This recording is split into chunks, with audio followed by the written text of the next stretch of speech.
Shalom saudara, selamat pagi. Kembali berjumpa dalam Renungan Harian edisi Selasa 9 Juni 2026. Salam sejahtera bagimu, kasih karunia dari Allah Bapa, Anak, dan Roh Kudus memenuhi saudara. Amin.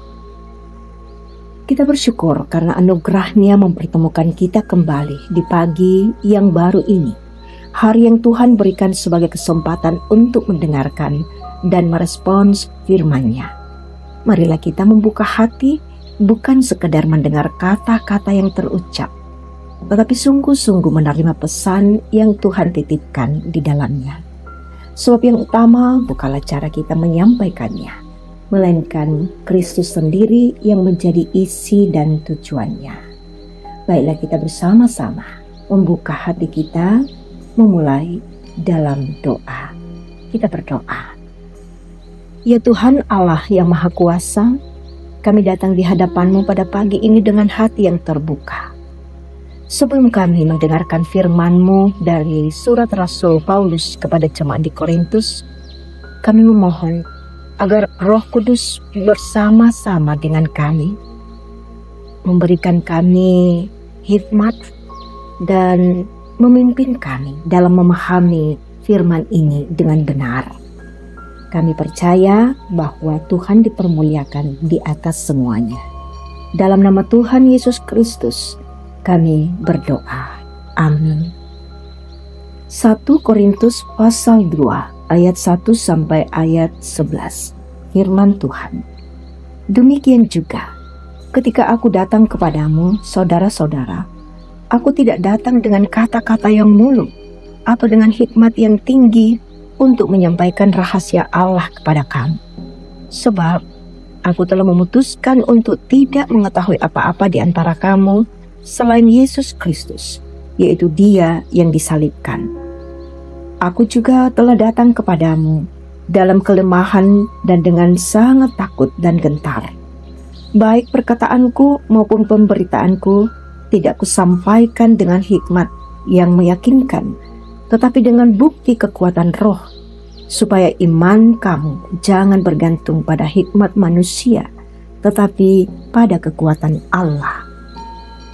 Sungguh pun demikian, kami memberitakan hikmat di kalangan mereka yang telah matang, yaitu hikmat yang bukan dari dunia ini, dan yang bukan dari penguasa-penguasa dunia ini, yaitu penguasa-penguasa yang akan ditiadakan. Tetapi yang kami beritakan ialah hikmat Allah yang tersembunyi dan rahasia, yang telah disediakan Allah bagi kemuliaan kita sebelum adanya zaman. Tidak ada dari penguasa dunia ini yang mengenal hikmat ini, sebab sekiranya mereka mengenalnya, mereka tidak menyalibkan Tuhan yang mulia. Tetapi seperti ada tertulis, apa yang tidak pernah dilihat oleh mata dan tidak pernah didengar oleh telinga dan yang tidak pernah timbul di dalam hati manusia, semua yang disediakan Allah untuk mereka yang mengasihi Dia. Kepada kita Allah telah menyatakannya oleh Roh, sebab Roh menyelidiki segala sesuatu, bahkan hal-hal yang tersembunyi dalam diri Allah. Siapa di antara manusia yang tahu apa yang terdapat di dalam diri manusia selain roh manusia sendiri yang ada di dalam dia? Demikian pula lah, tidak ada orang yang tahu apa yang terdapat di dalam diri Allah selain roh Allah. Amin. Bukan pemberitaannya, melainkan pesannya. Itulah tema kita saat ini. Saudara, pernahkah kita merasa lebih bersemangat mendengar firman Tuhan ketika disampaikan oleh orang tertentu? Ada pengkhotbah yang kita tunggu-tunggu, ada gaya yang kita sukai, ada suara yang terasa lebih mengena. Tanpa sadar, hati kita bisa melekat pada sosoknya, bukan pada pesannya. Ketika sosok itu tidak hadir, semangat kita pun bisa menurun. Ketika sosok itu tidak lagi sempurna, iman mulai merosot. Di titik inilah kita perlu bertanya dengan jujur, Sebenarnya apa yang membuat iman kita bertumbuh? Kebenaran firman atau kekaguman pada si pemberita?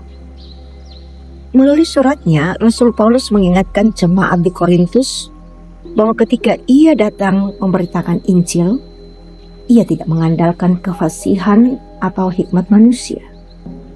Ia memilih untuk berfokus pada satu hal, memberitakan Yesus Kristus yang disalibkan. Paulus sengaja menempatkan dirinya di belakang agar Kristus menjadi pusat. Paulus bahkan mengakui bahwa ia datang dalam kelemahan, sangat ketakutan dan sangat gentar. Namun justru melalui kelemahan itu, kuasa Allah dinyatakan. Ia ingin agar iman jemaat tidak bergantung pada hikmat manusia, melainkan pada kekuatan Allah. Saudara yang diberkati Tuhan, Injil tidak menjadi kuat karena siapa yang menyampaikannya, tetapi karena Roh Kudus yang bekerja melalui berita itu. Tanpa Roh, pesan itu terdengar biasa. Tapi di dalam Roh, pesan itu mengubahkan hidup. Pemberita bisa berganti, gaya bisa berbeda, bahkan suara bisa hilang. Tetapi Kristus tetap sama dan firman-Nya tetap berkuasa. Karena itu, marilah kita menambatkan hati pada sosok yang menyampaikan, melainkan pada Tuhan yang berbicara melalui firman-Nya. Artinya, kita menambatkan hati bukan pada sosok yang menyampaikan, tetapi sungguh tertuju kepada Tuhan yang berbicara melalui firman-Nya. Ketika dasar iman kita adalah Kristus, kita tidak akan mudah goyah. Sebab yang menopang kita bukan manusia yang terbatas, melainkan Allah yang setia dan kekal. Amin, firman Tuhan. Kembali kita satu menaikkan syafaat kita. Mari kita berdoa. Tuhan yang penuh kasih, kami bersyukur kepadamu untuk firman-Mu yang Engkau perdengarkan bagi kami. Kami sungguh disadarkan bahwa dalam kehidupan kami, kadang fokus kami pertama bukan kepada firman-Mu, tetapi kadang tertuju kepada siapa pemberitanya. Maka saat ini Tuhan, Engkau menyadarkan kami bahwa sesungguhnya kami harus tertuju kepada pesan yang disampaikan melalui firman Tuhan. Roh Kudus menolong kami agar sungguh-sungguh kami memperlakukan firman-Mu di atas daripada pemberita. Bapa di sorga, kami membawa ke hadapan-Mu orang-orang yang Engkau percayakan untuk menyampaikan kebenaran firman-Mu. Para hamba-hamba-Mu, para pendeta, penginjil, dan semua yang Engkau panggil untuk memberitakan firman-Mu. Kiranya dalam kasih Tuhan kami dikaruniai hikmat dan menyadari bahwa kemuliaan hanyalah untuk Engkau Tuhan. Sehingga dengan penuh kesadaran kami menyerahkan kehidupan kami untuk Tuhan pakai di dalam memberitakan Injil. Kami percaya Tuhan pasti memelihara setiap hamba-hamba-Mu yang dengan penuh sukacita memberitakan Injil, memberitakan bahwa Engkaulah Allah kami. Engkau akan memelihara kami Tuhan dari godaan untuk mencari popularitas dan pujian manusia. Ya Bapa di sorga, kami berdoa ya Tuhan untuk semua anggota jemaat-Mu, baik yang Engkau karuniakan di mana kami berada, pun bahkan semua jemaat-Mu dimanapun berada. Kami percaya bahwa Engkau memelihara kami. Oleh karena itu, setiap hari dalam perjuangan-perjuangan kami, Kami tahu bahwa Tuhan selalu bersama-sama dengan kami, memelihara pribadi lepas pribadi, memelihara keluarga, memelihara di dalam tanggung jawab bagi pekerjaan usaha yang Tuhan percayakan kepada anggota jemaat masing-masing. Kami berdoa ya Bapa, untuk jemaat-Mu yang berada dalam keadaan sakit, yang berduka, yang merasa lemah, yang mungkin sampai pada titik putus asa. Engkau hadir Tuhan sebagai sahabat yang sejati.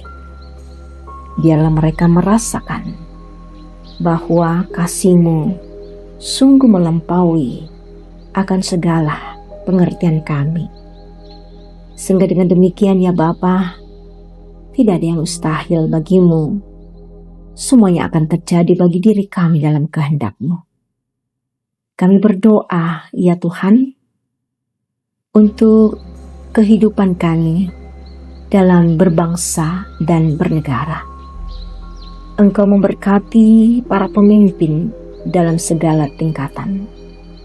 Engkau memberikan mereka hikmat yang asalnya daripada-Mu, bukan hikmat duniawi yang bersifat sementara, tetapi hikmat-Mu yang kekal dan adil, agar rakyat dapat hidup damai, aman, dan sejahtera.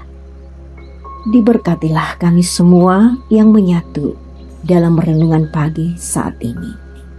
Keluar masuk kami ke dalam rumah kami, selalu dalam lindungan Tuhan.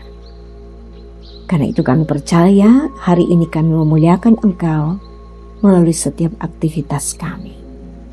Kami berdoa dalam nama Tuhan Yesus Kristus, Juru Selamat kami yang hidup. Amin. Tuhan mengutus kita ke tengah-tengah kehidupan dan terimalah berkat-Nya. Tuhan memberkati engkau dan melindungi engkau. Tuhan menyinari engkau dengan wajah-Nya dan memberi engkau kasih karunia. Tuhan menghadapkan wajah-Nya kepadamu dan memberi engkau damai sejahtera. Amin. Saudara, demikian renungan kita pada pagi hari ini. Kiranya pesan Kristus yang tersalib bukan kemewahan kata, bukan kehebatan penyampaian yang terus berdiam dalam hati kita, dan tentu kita akan menjadi orang yang senantiasa mewujudkan Kristus dimuliakan dalam kehidupan ini. Selamat beraktivitas.